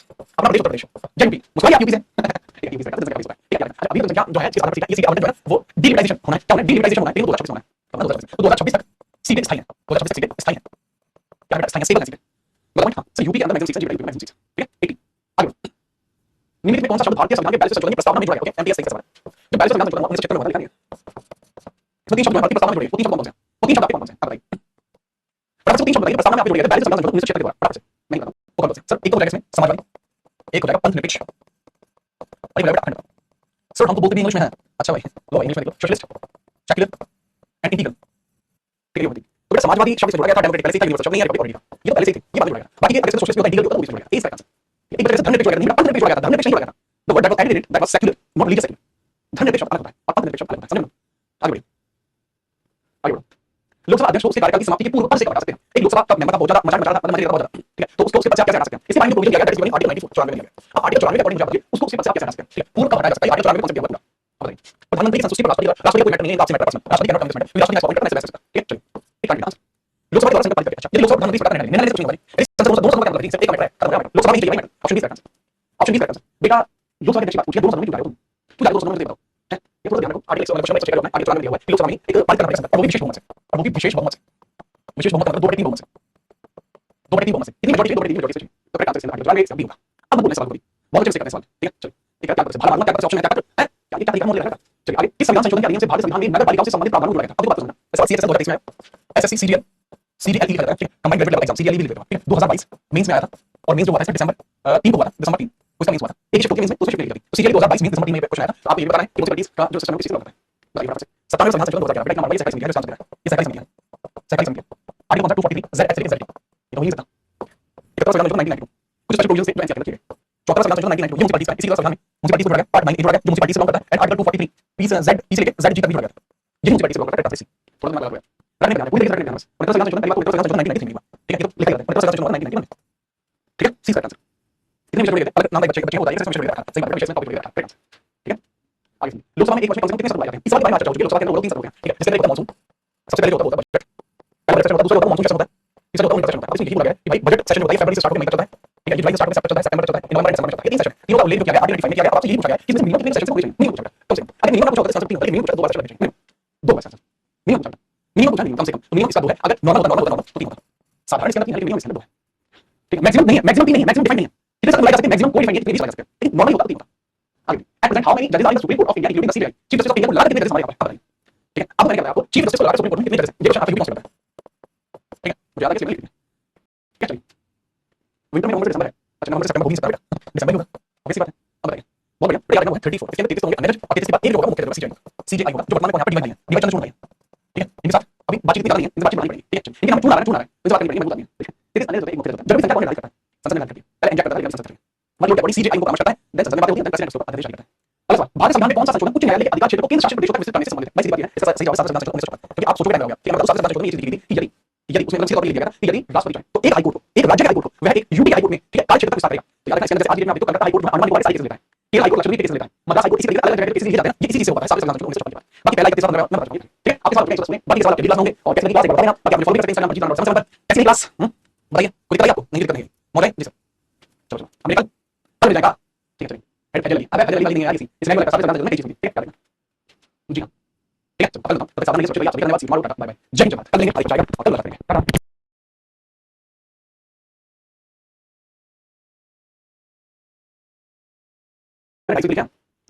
चलिए मैंने पूछा which is not matched directly, जिसका सही मिलान नहीं किया गया। ओके, आर्टिकल नंबर 125 सैलरी किसी ऑफिस वेतन की बात की जाती है। 125 आर्टिकल में मेरे ख्याल से ये चीज ठीक है, वेतन की बात की जाती है।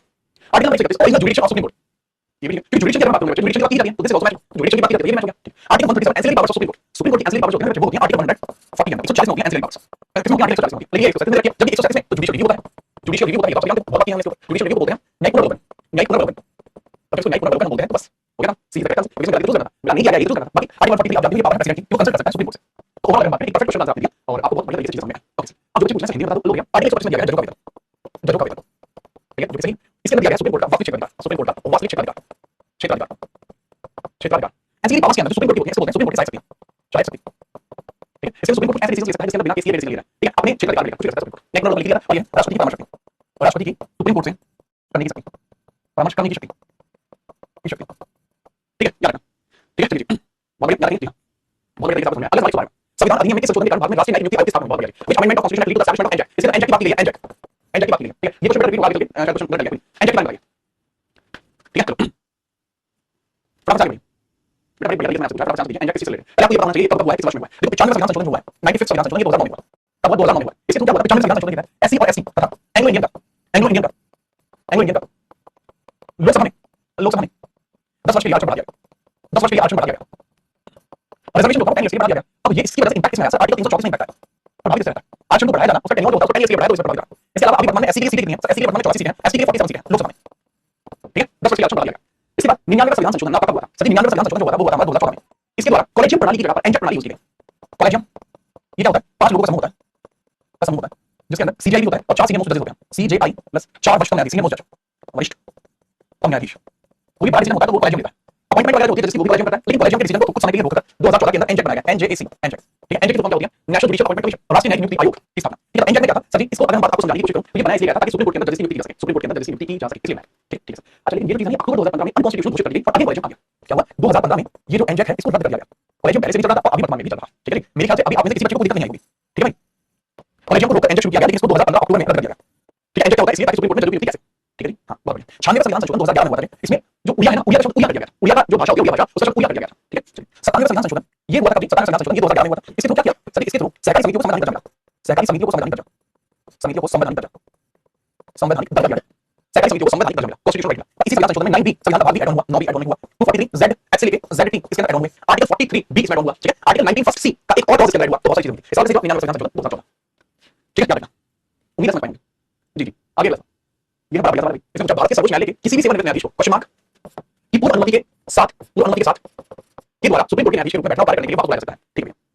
अब बताओ जी, सर ये नहीं करवाया, सब कुछ कराया मैंने, एनजेपी मैंने कराया है, कॉलेज मैंने कराया है, आपने ध्यान नहीं दिया वो आपकी गलती है, ठीक है। चलिए अब देखो यहाँ पे सवाल मैंने पूछा, सवाल को फटाफट आंसर करने की कोशिश करेंगे। सवाल नहीं होता तो मैटर क्या है, मैटर इसमें है, इसमें पूछा फिल अप वाला क्वेश्चन, फिल अप करना है, आपको करना पड़ेगा। नॉट रिकॉर्ड मतलब इसके अंदर क्या एक व्यक्ति एक जगह रिटायर हो चुका है, उसको वापस बुला सकता है, ठीक है। नॉट रिकॉर्ड ऐसा कुछ नहीं है, उसको वापस बुला सकता है। आर्टिकल 128 है, उसको वापस बुला सकता है। आर्टिकल 128 के तहत उसको वापस बुला सकते हैं, वापस बुला सकते हैं, वापस बुला सकते हैं। आर्टिकल 128 के तहत उसको वापस बुला सकते हैं, पार्लियामेंट को वापस बुला सकते हैं, जुडिशियल पार्लियामेंट को चेक करनी है, तो खुद सकता नहीं, सब नहीं सकता। तो भाई इजीली हमने ऑप्शन एलिमिनेट किया और आराम से हमने फिल कर दिया, ठीक है। चलिए भारत के सर्वोच्च न्यायालय के किसी भी सेवानिवृत्त न्यायाधीश को सीबीआई की पूर्ण अनुमति के साथ, पूर्ण अनुमति के द्वारा राष्ट्रपति पूर्ण अनुमति के साथ लेना पड़ेगा, अब मजा लैंग्वेज के साथ राष्ट्रपति द्वारा सुप्रीम कोर्ट न्यायाधीश के रूप में बैठने और कार्य करने के बाद बुलाया जा सकता है, आराम से दिया, ठीक है। बहुत इजी लगा, बहुत इजी लगा, ठीक है। आराम से कर सकते हैं। निम्नलिखित में से किस समिति की सिफारिशों पर भारत के संविधान में नागरिकों में मौलिक अधिकार, मौलिक कर्तव्य जोड़ा गया, ठीक है। मौलिक कर्तव्य जोड़ा गया, ये आपको बताना है, मौलिक कर्तव्य जोड़ा गया, ये आपको बताना है, बराबर से। आप सभी जानते हैं मौलिक कर्तव्य के बारे में, ठीक है, ठीक है। किसी समिति राजा चलिया समिति, आप मुझे कितना बताओगे राजा चलिया समिति जो ये किस वर्ष की है, यह किस वर्ष की है, बता मैं देता हूं कि भैया इसके अंदर क्या मैटर हुआ। राजा चलिया समिति के अंदर टैक्स रिफॉर्म हुए थे, टैक्स रिफॉर्म यानी कराधान, ठीक है, कराधान सुधार हुआ, टैक्स लोगों के ऊपर कैसे लेने चाहिए उसके बारे में बात की गई। संविधान समिति का गठन 1962 में हुआ था, 1962 में हुआ था, ठीक है। और समिति का आउटपुट था सीबीआई का गठन, 1963 में सीबीआई का गठन, 1964 में सीबीसी का गठन, सीबीआई का गठन, सीबीआई का गठन, सीबीआई का गठन करने में सबसे महत्वपूर्ण भूमिका लाल बहादुर शास्त्री जी की रही थी, सभी ब्यूरो की गठन, ठीक है। क्लियर समिति सब 2014 की है, क्लियर समिति 2014 की है, 14 की है, 14 समिति का था सर, इसमें पब्लिक प्राइवेट कंपनीज के अंदर किस तरीके से संबंध रहने चाहिए, पब्लिक सरकारी और प्राइवेट कंपनी के बीच रिलेशन कैसे रहने चाहिए, पब्लिक प्राइवेट कंपनी रिलेशंस कैसे रहने चाहिए उसके बारे में बात करेंगे, क्लियर। तो पब्लिक प्राइवेट कंपनी के बीच कैसे रिलेशन रहने चाहिए होता है, प्लस इसके अंदर इनडायरेक्ट टैक्स की बात की गई थी, इनडायरेक्ट टैक्स की बात की गई थी, इनडायरेक्ट टैक्स को कैसे रिफॉर्म कर सकते हैं, जिसकी वजह से आगे चल के जीएसटी आया। तो जीएसटी की जो जनता समिति है दैट इज समिति, पता लगा, ठीक है। चलिए 16 समिति इसका गठन 1976 में हुआ था, 1976 में रिपोर्ट आई और इसी के अकॉर्डिंग हमें देखने को मिलता है 42 संविधान संशोधन हुआ, इस आधार पर मौलिक कर्तव्य जोड़ा गया। तो डी करेक्ट आंसर किस वर्ष में हुआ था, ये जो मैंने पूछा है राजा चलिया समिति, एक भी चांस नहीं किया, जो गलत है, आपको आंसर करना होगा, ठीक है। आपको बताना चाहिए, ऐसे नहीं होती चीजें। अच्छा मैं यहां पे बताया कि मौलिक कर्तव्य की बात करूं, ठीक है। ये शुरुआत हुई प्रारंभ में, प्रारंभ में 10 थे और वर्तमान में 11 है, वर्तमान में 11 है। इसके बारे में ऑलरेडी बात कर चुके हैं अपनी इसी जो प्रैक्टिस बैच उसके दौरान, और इनको कहां से लिया गया, रूस अर्थात रशिया से लिया गया, ठीक है जी। अब मैं आपको किस वर्ष में थी आपकी राजा चलिया, अभी कोई बच्चा नहीं बता रहा, दैट वाज 1990 में राजा चलिया समिति, थोड़ा ध्यान रखो, ठीक है जी। तो यहां पे आपको देखिए कब एक मौलिक कर्तव्य सर, ये हमारी 42 संविधान संशोधन 1976 के द्वारा हुई थी, ठीक है। आई होप आप समझ पाएंगे, कोई दिक्कत नहीं है। एक चीज थोड़ा ध्यान रखना कि बेटा जब ये क्वेश्चन होते हैं ना, इन क्वेश्चन में समिति वाले क्वेश्चन होते हैं, आज तो थोड़ा ज्यादा पूछ रहा है, लैंग्वेज सवाल किसी होता है, लेकिन समिति में सवाल बहुत ज्यादा पूछ रहा है। आज की क्लास में मेरे सवाल वही उठाए हैं समिति वाले, ठीक है। मैं आवाज दिया है, कमेंट कर दी थी, अब आए हैं क्वेश्चन इसके अंदर एक आजाद है, आजाद नगर का है, एक दिवाली है, एक जरूर है, एक सेंटर है, ठीक है, ठीक है। याद रखना आगे बढ़ते हैं। न्यायपालिका का मुख्य कार्य क्या है, what is the major work of judiciary, एक जुडिशरी होती है, इसका मेजर वर्किंग क्या होती है, जुडिशरी की मेजर वर्किंग क्या होती है, बताओ what is the major working of judiciary. चलो क्या इसका काम लॉ एग्जीक्यूशन होता है, कानून का निष्पादन होता है, एग्जीक्यूट करने लॉ एग्जीक्यूशन का सर, ये कार्यपालिका का काम होता है, this is the working of कार्यपालिका, एग्जीक्यूटिव का काम होता है। एग्जीक्यूटिव के काम में एग्जीक्यूट से ही वो शब्द बना है, एग्जीक्यूटिव, एग्जीक्यूट से ही वो शब्द बना है, executive, that's what it is. Formulation कानून का निर्माण करना सभी विधायिका का काम होता है, विधायिका का काम होता है, this is the working of विधायिका एंड विधायिका for which way so this stand विधायिका, दिस स्टैंड फॉर अपनी लेजिस्लेटिव, लेजिस्लेटिव, ठीक है। तो this also correct answer, law application कानून का आवेदन करना, सो दिस इज अंडर विधायिका, इसी का भी होता है कानून का एप्लीकेशन, तो लॉ एप्लीकेशन कानून का निर्णय कि कानून ठीक है या नहीं, यानी इसका एग्जीक्यूशन ठीक हुआ है या नहीं, कानून का संरक्षण हो रहा है या नहीं, हो सकता एडजुडिकेशन, एडजुडिकेशन जो होता है निर्णय लेना, चीजें ठीक है नहीं है, वो भी की जाती है, जुडिशरी की जाती है। इंडिया के अंदर जुडिशरी होती है, इंडिया की जुडिशरी काम करती है सर, किस पर से इसको बोलते हैं, इस वाले सिस्टम को बोलते हैं, इसको बोलते हैं प्रीमियर मेथड। भारत के अंदर जुडिशरी गवर्नमेंट रिपोर्ट होता है, बीच में हाई कोर्ट होता है, देना पड़ता है, कोर्ट होता है, तहसील कोर्ट होता है, ठीक है। ये एक गवर्नमेंट होता है जो सबसे ऊपर है, सबसे ज्यादा पावरफुल है, जो सबसे नीचे है वो उतना ही कम पावरफुल है। I hope you got it right. अगला सवाल, 42वां संविधान संशोधन निम्नलिखित में से किसके नेतृत्व में पारित किया गया, ठीक है सर। बराबर, भारत के अंतर्गत ये 42वां संविधान संशोधन 1976 में पारित हुआ था, ये कौन से मुख्यमंत्री, कौन से प्रधानमंत्री के समय पर पारित किया गया था, बात क्षेत्र की देसाई साहब बैठे 78 में बैठे थे, 1978 में सेट ऑन द थ्रोन, एक आंसर। राजीव 1984 में बैठे थे, ये ऑल्सो आंसर। इंदिरा दो टेंगो, इंदिरा गांधी दो टेंगो, वाजपेयी साहब जो थे ये 78 के बाद 80 में कुछ दिनों के लिए बैठे थे, तो यानी फिर बाद दो बैठे, तो कहता है इंदिरा गांधी ऑब्वियसली बात है। अच्छा इसमें प्रधानमंत्री आपके बहुत सारे पूछिए, क्या आपको प्रधानमंत्री याद है, I am asking you question, kindly tell this, क्या आपको प्रधानमंत्रियों के टेन्योर्स याद है। पहली बार इंदिरा गांधी बैठी थी, फर्स्ट टाइम प्रधानमंत्री इंदिरा गांधी पहला टेन्योर 1966 में स्टार्ट हुआ, पहला टेन्योर फर्स्ट टेन्योर 1966 में स्टार्ट हुआ, अगला टेन्योर 1970 में स्टार्ट हुआ, अगला टेन्योर स्टार्ट हुआ नहीं सर मुझे लर्न है। अच्छा जिसको याद है इसको याद नहीं है, इसको याद कर सकते हो, मैं बता दूं बच्चों को याद नहीं होंगे, इस वजह से मैं स्लाइड डाल दी, ठीक है। उम्मीद है कि आप इसको बहुत बढ़िया तरीके से याद रखोगे और आपको कोई दिक्कत नहीं होगी, ठीक है। याद रखना इसके अंदर आप देख सकते हो, नेहरू साहब टेन्योर 1947 से 64 तक, गुजरात लाल नंदा कार्यवाहक से एक्टिंग, ये कार्यवाहक एक्टिंग है, ये कार्यवाहक है। लाल बहादुर शास्त्री जी 66 में करते हैं, गुजरात लाल नंदा कुछ समय के लिए लगभग 13 दिन के लिए बात है, लेकिन ये सिर्फ कार्यवाहक है। देन आप ये पहला टेन्योर स्टार्ट हुआ 1966 में, ये टेन्योर पूरा कर दिया, 73 में लगा दिया, उसके बाद अगला काफी लंबे समय के प्रधानमंत्री रहे, उसके बाद देसाई साहब 77 से 79 तक, 79 से 80 तक बहुत छोटा टेन्योर है। ये इंदिरा गांधी, राजीव भाई, वीपी सिंह और चंद्रशेखर, पीवी नरसिम्हा राव, अटल बिहारी वाजपेयी, एचडी देवगौड़ा जी को जानते होंगे, इनके जो पोते हैं प्रज्वल रमन्ना, उनके द्वारा बुलाए गए हैं, उसके जानते हैं। आइए अटल बिहारी वाजपेयी, मोहन भाई एंड भाई, ठीक है। ये आपको लोग देखने को मिलते हैं, उम्मीद है आपको दिक्कत नहीं होगी। इंदिरा गांधी की डेथ हुई थी, सबको 1984 में हुई थी, कोई दिक्कत नहीं है, ठीक है। There is no you have to remember this, हर चीज के लिए पढ़िए मोदी भाई को आपने मॉडल बना दिया, मोदी भाई ने आपने और भाई ये मतलब कि मैं मोदी भाई ने ठीक है। चलो ठीक है, चलिए समझ ये सारी आपको याद है, ठीक है। कोई दिक्कत नहीं है, इसमें आपको दूसरा रिवाइज होगा, आपको याद रहेगा, ठीक है। क्लियर, इसके बारे में याद रखना, सारे साथ बैठे इसके बारे में आपको याद रखना, पूरा सेकंड में तो आप सारा याद रखना, इसमें करना, ठीक है। अगला फिर से सवाल है कि संविधान में संशोधन के कारण भारत में राष्ट्र की नीति निकालने में तो आपसे बता दो, ठीक है। चलिए ये फटाफट बताइए सर, वो किसको यार वो डाल दिया आपको। अगला सवाल ये सवाल आज की बात नहीं, आंसर बताइए, ठीक है। चलिए बस ये बता दीजिए कि तो यही क्वेश्चन है, इसका एंजल का पूछा गया, एंजल के अंदर टोटल मेंबर कितने थे, सवाल नहीं पूछा एंजल के अंदर टोटल मेंबर कितने थे, ये तो मेरे को संशोधन का एक्सप्लेन कर दिया, एंजल के मेंबर कितने थे, ठीक है। चलिए 5 लोग, ठीक है, 4 लोग, 6 लोग, ठीक है, या फिर आप 34 लोग, अब एंजल में कितने लोग थे। मैंने पूछा अगला सवाल, ठीक है, इसके बारे में आपको बताना है। हुआ क्या था ना, इसके अंदर इसको क्यों ऐसा किया गया, इसको रोक क्यों दिया गया, क्योंकि इसके अंदर ना पॉलिटिकल चीजें आने लगी, ठीक है। एनजैक में और इसमें डिफरेंस ये है कि एनजैक जो है ना एक तरीके से राजनीतिक दल बनता चला गया, एनजैक एक तरीके से राजनीतिक दल बनता चला गया। अब वो क्यों हुआ ऐसा, क्योंकि इसके अंदर ओवरऑल मेंबर थे एनजैक के अंदर वो थे 6 मेंबर थे इसके अंदर। अब 6 मेंबर्स का डिवीजन कुछ प्रकार से था, दो जो लोग हैं, ठीक है, सबसे पहले सीजीआई थे, चीफ जस्टिस ऑफ इंडिया थे, ठीक है। उसके बाद दो सीनियर मोस्ट थे, दो सीनियर मोस्ट लोग थे, जो दो सीनियर मोस्ट थे, दो बचपन न्यायाधीश थे, ठीक है, दो बचपन न्यायाधीश हो गए। इसके बाद इसके लॉ मिनिस्टर हो गए, ठीक है, लॉ मिनिस्टर। और इसके अंदर दो लोग ऐसे हो जाएंगे जो थोड़े फेमस है, एमिनेंट है, जिनको न्याय की ज्यादा जानकारी है, ठीक है, दो इसके अंदर हो जाएंगे एमिनेंट पर्सन, ठीक है, विद्वान, दो विद्वान हो जाएंगे। अब मिलके क्या होता है कि दो विद्वान मिलके यहाँ खुद खुद ये हमारा, तो ऐसी परिस्थिति में क्योंकि जो जुडिशरी है वो बिल्कुल सेपरेट रहनी चाहिए, कार्यपालिका जुडिशरी बिल्कुल अलग अलग होनी चाहिए, मैं कहेंगे क्या चीज अलग होनी चाहिए सर, न्यायपालिका एंड कार्यपालिका अलग होनी चाहिए, ये सेम नहीं हो सकती, ठीक है सर। लेकिन इसमें मैटर क्या हुआ कि ये जो व्यक्ति होता है लॉ मिनिस्टर कार्यपालिका का पार्ट होता है ना, लेकिन उसमें आ गया मिक्स हो गया, वो एमिनेंट पर्सन के हमारे इसके अंदर वो कार्यपालिका सबसे बड़ा मेंबर कार्यपालिका में हो गया, जिस वजह से एनजैक को अनकॉन्स्टिट्यूशनल घोषित किया गया, समझ आया ना जी। और अभी फिलहाल में एनजैक का मैटर नहीं चलता, वर्तमान में एनजैक नहीं चलता, समझ आया ना जी सर, हां जी सेपरेट होनी चाहिए। उम्मीद है कि इसमें बात समझने की कोशिश की आपको आगे होगा, ठीक है। चलिए आगे बढ़िए बस बेटा, ये जो बच्चे कह रहे हैं सर ये स्कूल की पार्टी में लाया था, संविधान खत्म हो गया, ये कैंसिल कर दिया अक्टूबर 2015 में एनजैक का सिस्टम खत्म किया गया, वर्तमान में सिस्टम चलता है, पहले कौन सा कॉलेज में चलता था, वर्तमान में कॉलेज में चलता है, अभी कॉलेज में चलता है, उस बात से बोल सकते हैं। चलिए निम्नलिखित में से किस संविधान संशोधन ने दादरा और नगर हवेली को भारत संघ के केंद्र शासित प्रदेश के रूप में शामिल किया, ये आपको बताना है, इसके अंदर सही आंसर क्या होगा फटाफट से। सर आपने सब इंस्पेक्टर वाले बैच में 5 मेंबर लोग आए थे, बहुत बढ़िया सवाल। मेरे बच्चे 5 मेंबर कॉलेज में होते हैं, 5 मेंबर कॉलेज में होते हैं, मैं एनजैक के मेंबर लिखा हूं, एक बार ये दिमाग लगाओ किस मेंबर लिखा हूं, एनजैक के मेंबर लिखा हूं, ऊपर से यहां 3 लिखा हूं, 2 लिखा हूं, क्या लिखा है ध्यान दीजिए। अब निम्नलिखित में से किस संविधान संशोधन ने दादरा नगर हवेली को बताया, 1961 में हुआ था, ठीक है, इसी के बाद दादरा नगर हवेली में 15 संविधान संशोधन 19 आपको 15 संविधान संशोधन 1923 में हुआ था, इसके 2 चीजें के लिए, एक हाई कोर्ट एक से अधिक राज्य के लिए हो सकता है, एक से अधिक राज्य या नजदीकी यूटी के लिए हो सकता है, नजदीकी यूटी के लिए हो सकता है। हाई कोर्ट की जज की रिटायरमेंट एज, हाई कोर्ट जज की रिटायरमेंट एज जो है उसको 60 से बढ़ाकर 62 वर्ष कर दी गई, ठीक है। 36 संविधान संशोधन 1975 के द्वारा सिक्किम कंप्लीट स्टेट बना, पूर्ण राज्य बना। 56वां जो संविधान संशोधन 1987 में हुआ था, ठीक है, और इसके बाद गोवा पूर्ण राज्य बना, गोवा पूर्ण राज्य बना, समझ आएगा जी। वो आपने गोवा खाली एग्जाम में जैसे सवाल आया था वैसे लिखा है, क्लियर क्लियर क्लियर जी। कोई समस्या नहीं सर, इसमें नोट कीजिए फटाफट से।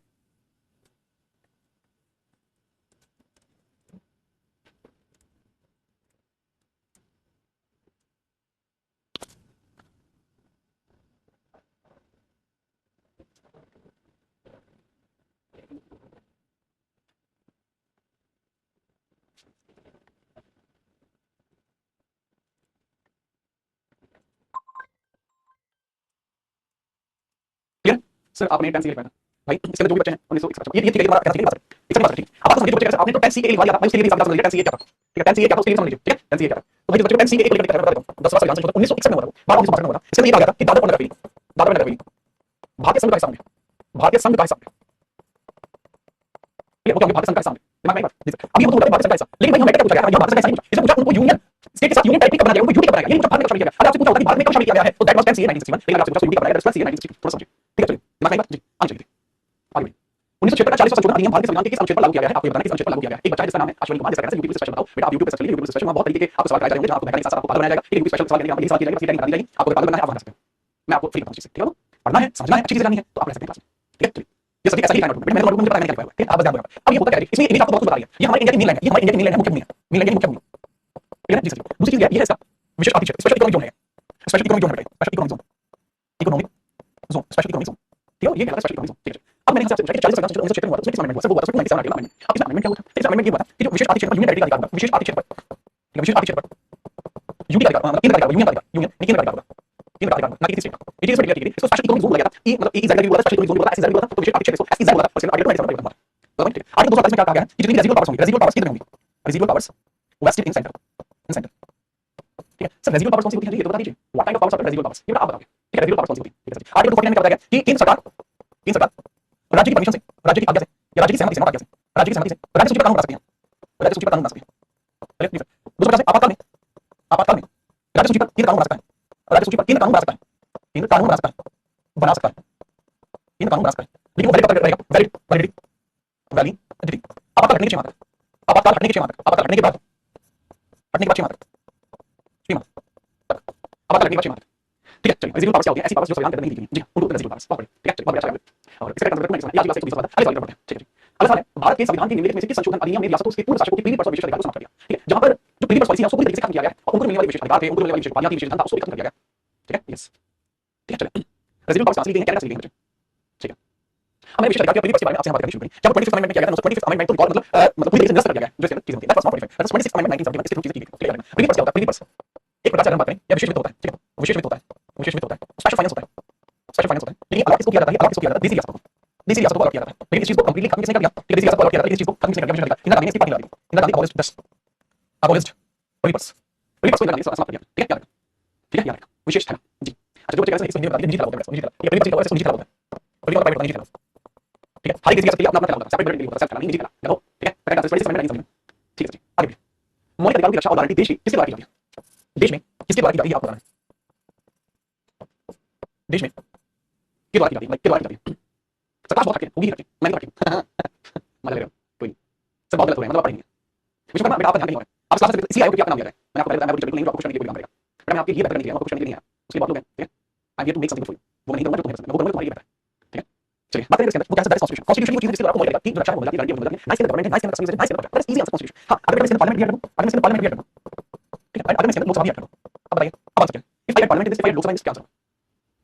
सर राइट आंसर नाम बताइए, नहीं नाम तो बताया जाएगा, आपको बताएंगे, अगर मैं पार्लियामेंट भी बोलूं लोकसभा भी, then what will answer? Sir भी लाइक मैं पसंद क्यों रखता हूं, यहां पे बताओ पार्लियामेंट है या लोकसभा है, अगर ये डिसाइड हो तो क्या होगा, बेटा तू भी रहेगा पार्लियामेंट लोकसभा भी, अगर ये भी ऑप्शन है, प्रेसिडेंट भी ऑप्शन है तो वो भी गलत होगा, सपोज इसने प्रेसिडेंट भी डाल दिया, वो भी गलत होगा, अगर इसने प्रेसिडेंट भी डाल दिया वो भी गलत होगा, बाकी बात आगे सुप्रीम कोर्ट का ऑप्शन, सुप्रीम कोर्ट डाल दिया, अब क्या है सुप्रीम कोर्ट भी हटा दिया, देखो अब थोड़ा ऑप्शन चेंज हो जाएगा, एक ही सवाल के अंदर सुप्रीम कोर्ट और कॉन्स्टिट्यूशन दोनों आ सकते हैं, सुप्रीम कोर्ट सही होगा, ठीक है, समझना सुप्रीम कोर्ट भी सही होगा, अगर सुप्रीम कोर्ट आता है ऑप्शन या सुप्रीम कोर्ट सही होगा, कॉन्स्टिट्यूशन सही होगा, बाकी कोई सही नहीं हो सकता, समझ गए? आगे बढ़िए, अगला सवाल, संविधान में निम्नलिखित में से कौन सा अनुच्छेद किसी भी जाति से संबंधित उम्मीदवार को किसी भी सार्वजनिक रोजगार या अवसर के लिए आवेदन करने का अधिकार देता है? ठीक है, किसी भी जाति से संबंधित, इसमें आपका कास्ट बहुत स्पेसिफिक इसमें आ गया, पूछा गया कास्ट, इसके अंदर कुछ ऑप्शंस नहीं आते, ऑप्शन सबका क्या होता है, जातिवाद के आधार पर छूट होगा, जातिवाद आधार पर छूट नहीं होगा, आधार पर छूट नहीं होगा, नहीं होगा, ठीक है, eradication of untouchability, no eradication, sorry no untouchability on casteism, casteism के बेसिस पर कोई अनटचेबिलिटी नहीं चलेगी, बताओ इसके अलावा ये तो हो गया, तो ये तो हो गया 18 तो 2 जो है सही है, किसके लिए है? सर टाइटल पोजीशन के लिए जो उपाधिपंथ है, उपाधिपंथ इसके सब लॉज में एक जाति को फोकस किया गया, 15 सेकंड है, ठीक है, चलो सार्वजनिक, सार्वजनिक यानी पब्लिक गुड्स, यानी पब्लिक कोई भी सार्वजनिक वस्तु है या स्थान है, वस्तु या स्थान में कोई भेदभाव नहीं होगा, स्थान के प्रयोग में कोई भेदभाव नहीं, प्रयोग में भेदभाव नहीं, भेदभाव नहीं, मतलब इस मेट्रो सीट पे, इस मेट्रो सीट पे कला नहीं बैठेगा, इस मेट्रो सीट पे नहीं बैठेगा, ये मेट्रो सीट पे कला नहीं बैठ सकता, ऐसा नहीं कर सकता, ये सार्वजनिक कोई वस्तु है, कोई स्थान है, उसका प्रयोग उसके प्रयोग में भेदभाव नहीं होना चाहिए, आगे 16 सेकंड लॉजिक मुझे लगता है कि जाति से संबंधित व्यक्ति को आवश्यक है आगे रहेगा, लेकिन इसमें एक्सेप्शन है, इसमें एक्सेप्शन, इस एक्सेप्शन को आरक्षण के तौर पर देखते हैं, दैट इज आर्टिकल 16 का 4 इसमें बताया गया है एससी एसटी के विशिष्ट प्रावधान हो सकते हैं, एससी एसटी का 2 वर्ग के विशिष्ट प्रावधान, 2 वर्ग अगर इनके कोई और बनता है फिर प्रावधान स्पेशल प्रावधान कर सकते हैं, ताकि समाज में उनका जो स्तर है उसको बढ़ाया जा सके, समझिए बात, ठीक है, चलिए तो मैं बाद में बहुत सही, आगे बढ़िए दोस्तों, राज्य के नीति निर्देशक तत्वों के बारे में कौन सा सही है, ठीक है, राज्य के डीटीएस के बारे में कौन सा सही है आपको बता, ठीक है, so they are mentioned in part 4 of Indian Constitution, यहाँ चौथे भाग में उनका उल्लेख है, they aim to establish welfare in state India, बहुत बढ़िया, they are no feature of Constitution of India, बहुत बढ़िया, they are justifiable in nature, बहुत गलत, वो justifiable नहीं होते, यही करेक्ट आंसर है, हम बात करें, क्योंकि non justifiable होते हैं, DDS non justifiable, ठीक है, नीति निर्देशक सिद्धांत होते हैं non justifiable होते हैं, न्याय संगत, और ये लिखा हुआ आर्टिकल 7 इसमें, और दूसरी आप बहुत सारे बच्चे इस चीज को इंग्लिश में लिखते हो, हिंदी में लिखना सर, बेटा बहुत आसान चीज है, इसको आप हिंदी में लिख सकते हैं, आपको डीटीएस पता है, समझेंगे नहीं, तो अपने आपको एक तो होता है अपने आपको मेंटली कमजोर आपकी बात करते हैं, अगर लिख दिया बच्चे सही नहीं लिखा, 2 बच्चे लिख दिया, 3 बच्चे लिख दिया, ठीक है, अपनी मेंटली स्ट्रांग नहीं होगी तो मामला खराब होगा, 4 बच्चे लिख दिया, 6 बच्चे लिख दिया, वाह ये तो मेंटली अगर आपने रख लिया मुझे तो ये आती नहीं है, तो फिर भैया आपको इंग्लिश आएगी, ठीक है, आगे बढ़िए सवाल, बहुत आसान चीज है, आचार्य में तो उल्लेख है, ठीक है, नाम इंग्लिश में आएंगे, सबके इंग्लिश में बातें कर रहे हैं, लेकिन समझ नहीं पा रहे, ठीक है, अगला सवाल, which of the following is not a fundamental duty, निम्नलिखित में से क्या है फंडामेंटल ड्यूटी नहीं है, ठीक है, 3 क्वेश्चन है इंग्लिश में, बाकी सारे हिंदी में, ठीक है, 3 क्वेश्चन अगला इसमें, ठीक है, बाकी हिंदी में से ये क्वेश्चन इंग्लिश में क्या है, मैं समझ नहीं पा रहा हूं, निम्नलिखित में से क्या फंडामेंटल ड्यूटी नहीं है, निम्न में क्या मौलिक कर्तव्य नहीं, मौलिक कर्तव्य नहीं है, आपको बताना to protect the natural environment, जी हां मौलिक कर्तव्य, अबाइड बाय द कॉन्स्टिट्यूशन, संविधान की इज्जत करना, संविधान को हृदय में रखना, ये संविधान आस्था, संविधान आस्था, जी हां ये भी इसमें शामिल है, ठीक है, ये भी तो कास्ट वोटिंग इलेक्शन बहुत बढ़िया, तो आप लोग uphold protect the unity and integrity, एक अखंडता की रक्षा, एक अखंडता की रक्षा, अखंडता की रक्षा, अगर मैं सवाल के जवाब की बात करूं तो सभी इसके अंदर कास्ट का वोट ये सही आंसर है, क्योंकि ये जो चीज है ये आपकी फंडामेंटल ड्यूटी नहीं है, ये एक प्रकार से बात करें तो विधिक अधिकारी लीगल राइट, या तो एक प्रकार से विधिक अधिकारी लीगल राइट या कुछ किताबों में एमपीएस वगैरह इसी चीज को लीगल राइट नहीं पॉलिटिकल राइट बोला गया, और पॉलिटिकल राइट किसको बोला गया, सिर्फ वोटिंग को, लेकिन भारत संविधान में जो विधिक अधिकार बोला गया लीगल राइट बोला गया, देखो आप सवाल समझ पाएंगे, ठीक है जी, अगला सवाल 124, ये रंगारंग समिति किस चीज से संबंधित है, अब समितियों से रिलेटेड सवाल है, एक भी बच्चे अगर मेरी बात को ध्यान से समझ लिया तो समिति से रिलेटेड कोई भी क्वेश्चन आपका गलत नहीं होगा, ठीक है, चलिए रंगारंग समिति सबसे पहले गठन कब होता है, 2014 में रंगारंग समिति गठन 2014 में, ठीक है सर पहले बात करते हैं क्या ये इलेक्शन रिफॉर्म से संबंधित थी, नहीं सर इलेक्शन रिफॉर्म से संबंधित नहीं, इसका सही जवाब की बात करो, सही पॉलिटिक्स से रिलेटेड काम काम क्या भारत के अंदर चुनाव सुधार से संबंधित कोई समिति हुई है, जी हां भारत के अंदर चुनाव से संबंधित समिति हुई है, जैसे सबसे पहले टाटू समिति, चुनाव से रिलेटेड समिति हुई है, टाटू समिति, टाटू समिति 1975 आपको याद रखना है इसी के संबंध में, दूसरी आपको याद रखनी है गोस्वामी समिति, गोस्वामी समिति, उसके इंद्रजीत गुप्ता समिति, गोस्वामी समिति, गोस्वामी समिति, गोस्वामी समिति, गोस्वामी समिति कब हुई थी, सर 1990 में हुई थी, इंद्रजीत समिति कब हुई थी, इंद्रजीत समिति 1998 में हुई थी, ये 1990 में हुई थी, एक इंद्रजीत गुप्ता समिति है, इंद्रजीत गुप्ता समिति ये 1998 में, तो बेटा तीन समिति से रिलेटेड चुनाव सुधार से, तो कोई भी अगर समिति आ रही है आप सुनोगे चुनाव सुधार, एजुकेशन रिफॉर्म समिति, एजुकेशन रिफॉर्म समिति, ठीक है, एजुकेशन रिफॉर्म समिति, एजुकेशन रिफॉर्म समिति से रिलेटेड सबसे फेमस समिति आपको देखने को मिलती है, टीएसआर सुब्रमण्यम, टीएसआर सुब्रमण्यम आपको देखने को मिलती है, टीएसआर सुब्रमण्यम आपको देखने को मिलती है, ठीक है, या टीएसआर नहीं बोलता है सॉरी, टीएसआर सुब्रमण्यम का टीएसआर सुब्रमण्यम, सुब्रमण्यम समिति, ठीक है, शैक्षिक समिति जो संबंधित है दैट इज कोठारी समिति, कोठारी समिति, और ये 1964 में हुई थी कोठारी समिति, एग्जाम में कोठारी समिति सबसे ज्यादा जरूरी है, कोठारी समिति सबसे ज्यादा जरूरी है, याद एजुकेशन रिफॉर्म, कोठारी समिति को कल की क्लास में बहुत अच्छे से एक्सप्लेन करूंगा, जल्दी मैं करूंगा तो ठीक है, अच्छा इससे पहले मैं बात करूं रंगारंग समिति से पहले भी ये जो गरीबी का अनुमान है उसकी कई समिति बन चुकी है, जैसे अल्लाह समिति 1977, रंगारंग समिति 1989, तेंदुलकर समिति 2005, जिसने रिपोर्ट दी थी 2009 में, ये याद रखना तेंदुलकर समिति, वाली समिति एनवायरमेंट से रिलेटेड, ठीक है, अच्छा इसके बारे में समझना, जब ये वाली समिति आती है रंगारंग समिति आती है तो इसने कहा कि कोई भी ऐसा व्यक्ति जो शहर से बिलोंग करता है, जो शहर से बिलोंग करता है और शहर से बिलोंग करने के साथ वो 47 रुपए खर्च नहीं करता, खर्च पर डे करता है, अगर वो सेंट्रल में खर्च करता है तो वो आदमी गरीब नहीं है, और अगर वो सेंट्रल में खर्च नहीं करता तो वो गरीब है, अगर कोई व्यक्ति है गांव से और वो गांव का व्यक्ति पर डे के अंदर 30 रुपए खर्च नहीं करता तो गांव, ठीक है 30 रुपए खर्च करता है तो ठीक है, 30 रुपए खर्च नहीं करता इससे नीचे तो गरीब, इतना है तो रिपोर्ट से नीचे तो गरीब, ये चीजें आपको देखनी होगी, ठीक है, चलिए अब पहली क्लास में मैं समितियों के बारे में बहुत बढ़िया बताऊंगा, याद रखिए समितियों का, ध्यान से बेटा पढ़ जाना, ध्यान से बेटा पढ़ जाना, और इसके बारे में बात करेंगे, बहुत अच्छी बात करेंगे, ठीक है, बहुत बढ़िया होगी, तो आप कल से कोठारी समिति पढ़ जाना, तो समिति बताऊंगा, इसके बारे में आपको पढ़ जाना है, कोठारी समिति के बारे में पढ़ जाना, राजमंडल समिति के बारे में, सरकारी समिति के बारे में, मंडल समिति के बारे में, ठीक है, और आप तेंदुलकर समिति के बारे में, लगातार समिति के बारे में, गोल्डन समिति के बारे में, इन सब पढ़ जाना, ये सब इकोनॉमिक्स चल रहा है, आप इकोनॉमिक्स चल रहा है, लेकिन क्वालिटी बढ़ता है, ठीक है? ठीक है, अब कल तक सामने ये स्वेच्छा रही है, ठीक है? और बढ़िया तरीके से हम आपसे मिलते रहेंगे, कल आपसे मुलाकात होगी, इंस्टाग्राम जी का नंबर ठीक है? और याद रखना कि भाई मैं गुस्से में बिल्कुल भी नहीं हूँ, बड़े प्यार से बता रहा हूँ, ठीक है? चलिए, बड़े प्यार से बता रहा हूँ, है ना? अगर आप प्यार मेंटेन करोगे तो चीजें और अच्छी होंगी। तो आज मेरा हैप्पी बर्थडे है, ठीक है? इसका नाम है राहुल कुमार, आपको आपके जन्मदिन की हार्दिक शुभकामनाएं। मैं तो आपसे यही कहूंगा कि आप अपने जीवन में बहुत अच्छी चीजें करें, आप अपने जीवन में जल्दी से जल्दी वो पाएं, ठीक है? जो आप सोच रहे हैं, ठीक है? राहुल, वो पा पाएं जो आप सोच रहे हैं, ठीक है? थैंक यू वेरी मच, ठीक है? जी, जब बाबा बोलिए, जब बाबा बोलिए, ठीक है? वाह, बहुत बढ़िया। सर इंस्टाग्राम पर मैसेज नहीं पढ़ पा रहे हैं, बेटा कुछ मुझसे थोड़ा बात ज्यादा हो रही है कि मैं इंस्टाग्राम पर मैसेज नहीं पढ़ता, लेकिन मैं फिर भी आपको मैसेज करता हूं, पर्सनली करता हूं, जब 5 से 6 मैसेज मैं भी करता हूं। आप लोगों का प्यार है, उम्मीद है वो बढ़ रही है। मैं आपके लिए हमेशा काम करता हूं, ठीक है? क्लास की टाइम बता दीजिए, कम से कम इतना एफर्ट तो कीजिए बेटा, ठीक है? आप चीज खाली बैठ के नहीं होती, कुछ काम तो करना होता है, ठीक है? सारी बात मस्ती, रोटी का मस्ती वाली बात देखिए, ठीक है? बाय बाय, धन्यवाद।